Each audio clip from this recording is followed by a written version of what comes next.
近日，南加州亚美公益促进中心和兰德公司联手发布了加强面对零仇恨事件的亚裔美国人社区支持。那么，在洛杉矶跟纽约市的社区调查结果和应对反亚裔仇恨的社区学习以及宣传工具包，作为一项专为社区组织所开发的资源研究报告。这目的就是在解决亚裔美国人社区成员面临的种族主义相关挑战。来看详细的新闻内容。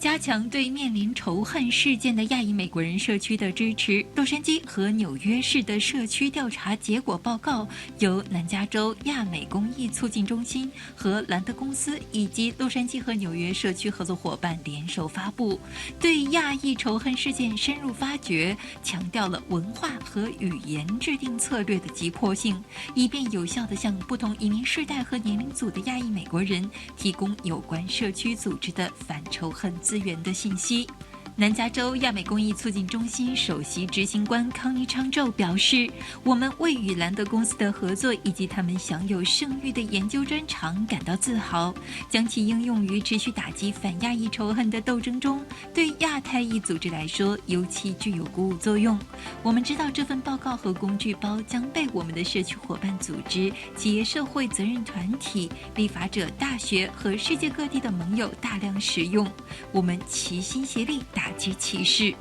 报告显示，讲英语的亚裔美国年轻人在寻求帮助或采取任何行动的可能性比较小，且反仇恨社区服务的使用率仍然很低。在亚裔群体当中，不同族群也有自己更青睐的宣导方式。同步推出的还有应对反亚裔仇恨的社区学习与宣传工具包，帮助您了解仇恨犯罪的关键要素，比如一些关键术语、应对选项、障碍与解决方案，以及培训所需的关键媒体内容和信息图片摘要。南加州亚美公益促进中心是美国最大的亚裔美国人和太平洋岛民法律与民权组织，